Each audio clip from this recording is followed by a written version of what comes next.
So we finally have some good news about the fourth stimulus checks that you have to know.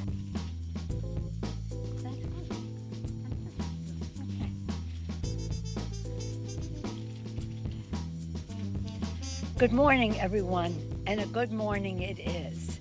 Today we have the honor of participating in passing legislation for the people to build back better, as I always say, with women, for the children.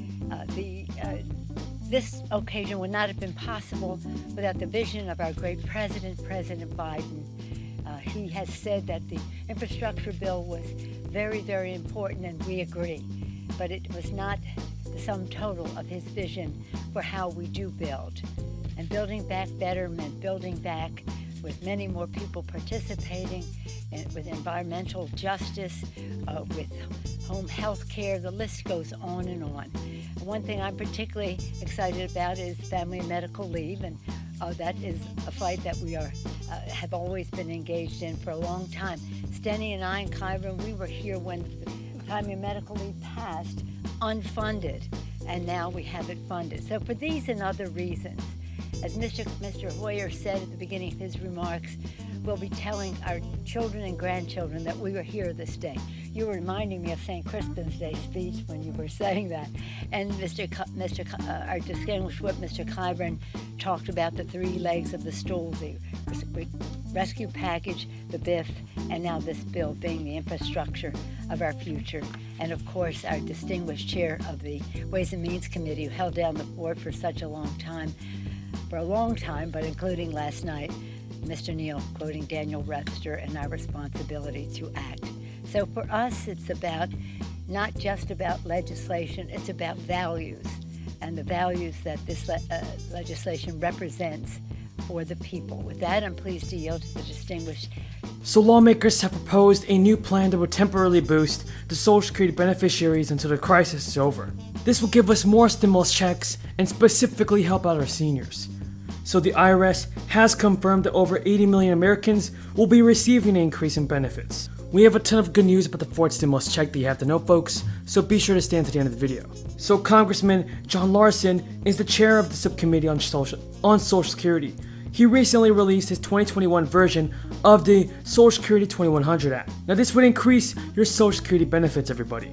The bill cuts taxes and shrinks the benefits. And for 2021, the upstate makes it so there are no tax increases on people earning under $400,000, as well as temporary programs that provide a catalyst for making changes permanent.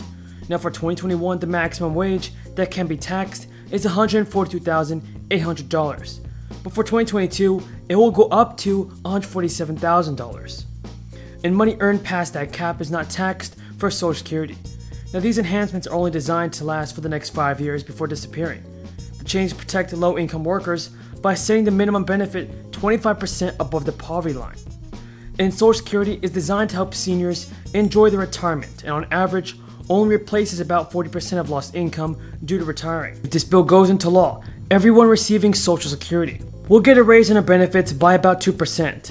The new cost of living adjustments will bring an average of $92 a month more for claimants. Do you believe that Social Security benefits should be increased, everybody? Tell me in the comments below. And according to the Social Security Administration, around 80 million Americans will see the benefit increase. The historic increase, the biggest in 39 years, comes amid soaring inflation and increases in Medicare Part B premiums. So the boost will bring the average Social Security payment for retired workers to around $1,700.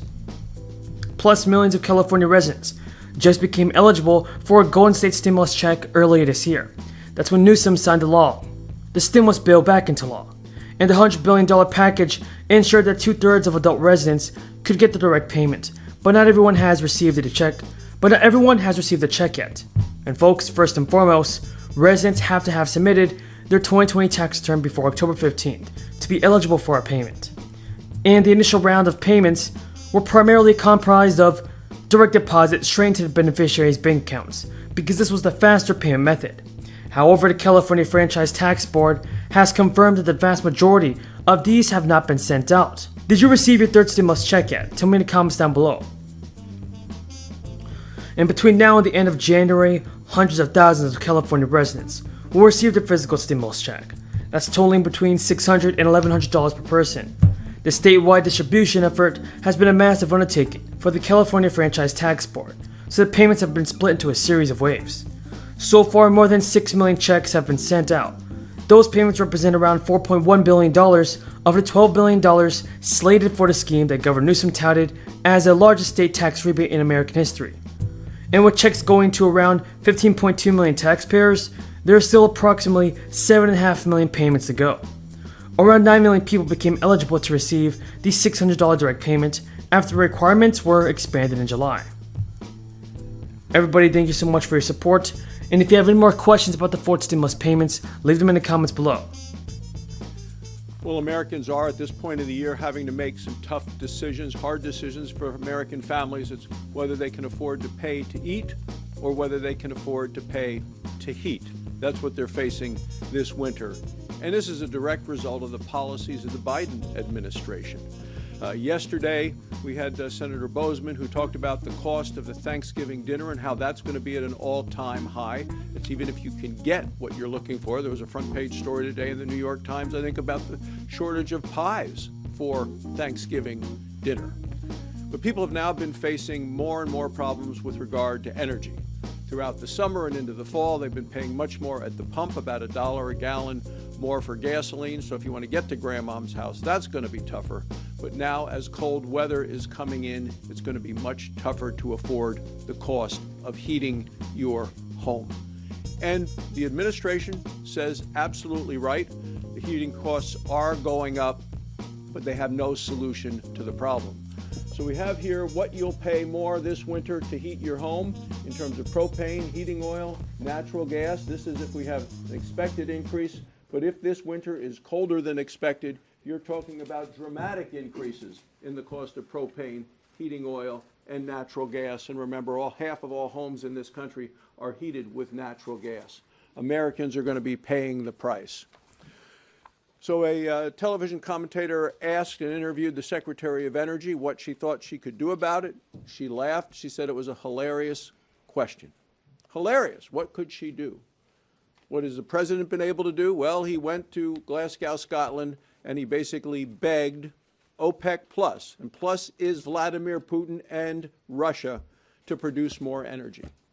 Mark my words, we are going to see this winter in the Boston harbor Russian tankers delivering energy to the United States because of the policies of this administration.